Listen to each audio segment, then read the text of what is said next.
नमस्कार दोस्तों, मैं आचार्य के.एस. शास्त्री वास्तु एवं ज्योतिषाचार्य सूर्या ज्योतिष पर आपका स्वागत करता हूं। मित्रों, फलित सिद्धांत में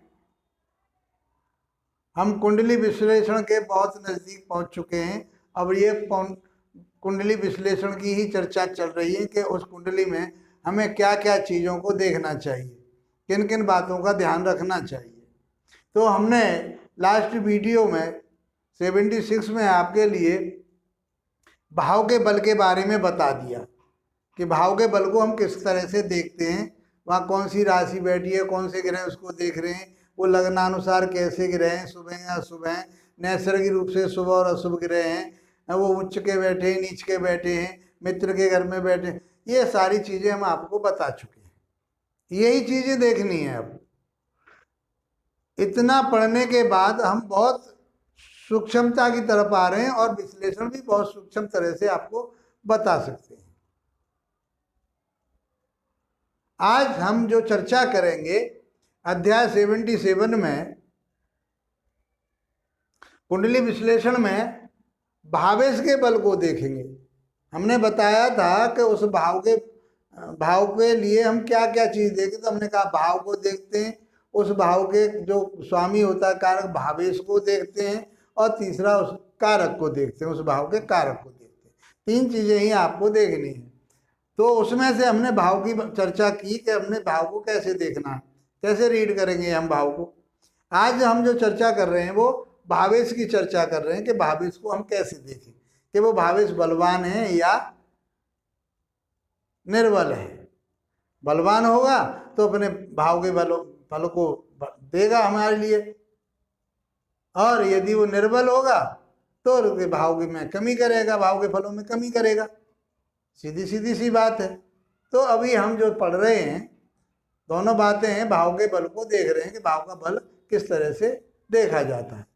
तो आइए मित्रों, अब चर्चा शुरू करते हैं हम भावेश के बल को। तो नंबर 1 पर दिया है कि भावेश कौन सा ग्रह है। पहले तो हमें यह निर्णय लेना है कि उस भाव में, उस भाव का जो स्वामी ग्रह है उसको भावेश कहते हैं। भाव जमा ईश, उस भाव का स्वामी। और भाव का स्वामी कौन होता है? उसमें बैठी हुई राशि का जो स्वामी होता है उस भाव का ही स्वामी माना जाता है। समझ पा रहे होंगे, हम बता चुके हैं इन सारी चीजों को आपको जब हमने लग्नों का विश्लेषण किया था उसमें। तो भावेश कौन सा ग्रह है, पहले तो ये देखना है हमको।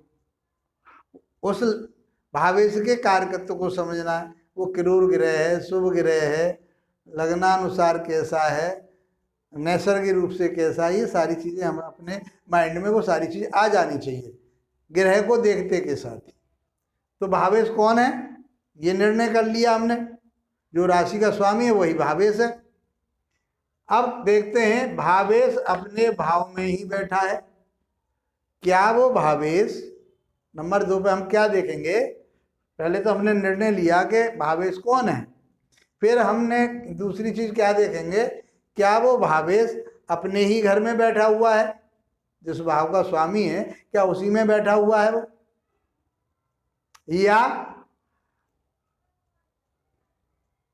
भावेश अपने भाव में बैठा हुआ है। यदि वो अपने भाव में ही बैठा हुआ है तो अपने भाव के फलों को बढ़ाएगा, अपने भाव के फलों को देगा। जो व्यक्ति अपने घर में स्वयं बैठा हो, उस घर का मालिक हो, तो वो अपने घर को बचा के रखेगा, साफ सुथरा रखेगा, उसकी आयु जो है अपने घर की और ज़्यादा बढ़ाएगा, उसकी देखभाल करेगा। तो यही बात यहाँ चरितार्थ होती है कि यदि भावेश अपने ही घर में बैठा हुआ है तो अपने भाव के फलों की वृद्धि करेगा। समझ पा रहे होंगे। नंबर 3 पर हमें क्या देखना है कि भावेश कहीं लगन से 6, 8, 12 देखिए हमने कहा ना, छठा भाव, आठवां भाव और 12वां भाव दुष्ट स्थान या दुख स्थान, अशुभ स्थान माने जाते हैं, अपने भाव से भी और लगन से भी। ये बात हर कुंडली में सबसे पहले देखनी है आप, कि वो भावेश कहीं लगन के अनुसार छठे, आठवें, 12वें भाव में तो नहीं चला गया। यदि वो छठे, आठवें, 12वें भाव में चला गया है तो अपने भाव के फलों को खो देगा, अपने भाव के फलों की वृद्धि नहीं करेगा, अपने भाव के फलों में कमी कर देगा। समझ पा रहे होंगे आप। यदि भावेश लगन से 6, 8, 12वें भाव में या तिरक भाव में, तिरक इनको क्या कहते हैं? तिरक भाव भी कहते हैं, इनको तिरक भाव भी कहते हैं। 6, 8, 12 को दुख स्थान भी बोलते हैं, दुष्ट स्थान भी बोलते हैं, अशुभ स्थान भी बोलते हैं। तो 6, 8, 12 तिरक भाव में तो नहीं बैठा है, यदि वो अपने भाव से के फलों में हानि कर देगा, फिर वो क्या करेगा? यदि वो 6, 8, 12 में बैठ गया जा करके तो अपने भाव के फलों की हानि कर देगा, वो प्राप्त नहीं हो पाएंगे। नंबर 4, ये तो हमने देखा लगन के आधार पर 6, 8, 12 में तो नहीं गया। अब नंबर 4 में हमें क्या देखना है? भावेश अपने भाव से भी, लगन से तो हमने देख लिया, अब वो कहीं अपने भाव से भी 6, 8, 12वें भाव में तो नहीं बैठा है। लगन के अनुसार 6, 8, 12 में तो नहीं बैठा, और अपना भाव जहां से हम भाव की चर्चा कर रहे हैं उस भाव से भी गिनेंगे आगे को, तो छठे में, 8वें में और 12वें भाव में तो नहीं चला गया। यदि उसमें बैठा है जाकर के 6, 8, 12 अपने भाव से छठे, 8वें, 12वें भाव में बैठा है, तो भी वो अपने फलों की हानि, अपने भाव के फलों की हानि करेगा। एक बात और इसमें कही गई है, यदि मैं इसको पॉइंट चौथा 5वां दे देता तो उसको अलग से समझ लेते, लेकिन हमने ये इसी के साथ समझ लिया क्योंकि यहाँ भावों की बात चल रही है। तो यदि वो भाव 6, 8, 12 में नहीं गया अपने भाव से, तो वो कहाँ गया है? तो वो केंद्र में गया है। अब केंद्र कौन से होते हैं? 1, 4, 7 और 10वां भाव केंद्र कहा गया है। तो वो अपने भाव से, जहाँ से हम गणना कर रहे हैं, जिस भाव को हम देख रहे हैं वहां से अपने घर में तो नहीं बैठा, 1 का मतलब अपने घर में तो नहीं बैठा, चौथे घर में तो नहीं बैठा, 7वें घर में तो नहीं बैठा और 10वें घर में तो नहीं बैठा, तो उसको हम कहते हैं केंद्र। अपने भाव से वो केंद्र में बैठा हो, अपने भाव से त्रिकोण में बैठा हो, 5वें और 9वें भाव को त्रिकोण कहते हैं, तो कहीं वो 5वें और 9वें भाव में तो नहीं बैठा, या वो 11वें और दूसरे भाव में तो नहीं बैठा। यदि वो दूसरे और 11वें भाव में भी बैठा है तो वो शुभ ही फल देगा, अपने भाव की वृद्धि करेगा। अब कितने भाव हो गए? 1, 4, 7, 10, 5वां और 9वां, दूसरा और 11वां। इन भावों में यदि जाकर के बैठ जाता है तो वो अपने भाव के फलों की वृद्धि करेगा। यदि वो अपने भाव से छठे, 8वें, 12वें में बैठ जाता है तो वो अपने भाव के फलों की हानि करेगा। 5वां पॉइंट, इन पॉइंटों को लिख लीजिए आप, ये रामबाण है आपके लिए समझने के लिए। भावेश अपनी उच्च राशि या नीच राशि या स्वराशि या मित्र राशि या शत्रु राशि या सम राशि में यदि बैठा है तो वो उसी के अनुसार फल देगा।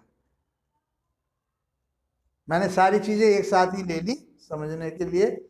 अब मैं बताता हूँ आपको, यदि वो अपनी उच्च राशि में बैठा हो, अपनी राशि में बैठा हो, अपने मित्र की राशि में बैठा हो, या वो अपनी सम राशि में भी बैठा हो, तो वो अपने भाव के फलों में वृद्धि करेगा। यदि वो नीच राशि में बैठा हो और शत्रु क्षेत्री बैठा हो या शत्रु की राशि में बैठा हो, तो वो अपने भाव के फलों में हानि करेगा। बहुत आसान तरीके से मैंने आपके सामने ये ज्योतिष गणना को रखा। आज जो चर्चा रही हमारी वो भावेश की रही कि हम भावेश को कैसे बलवान समझें। तो बलवान कैसे कैसे होता है उसके बारे में चर्चा की हमने, कि पहले ये देखना है भाव में कौन सा ग्रह है, भावेश कौन सा ग्रह है, वो नैसर्गिक रूप से शुभ है या अशुभ है। भाव में वो अपने ही भाव में बैठा है, यदि वो अपने भाव में बैठा है तो फलों में वृद्धि करेगा।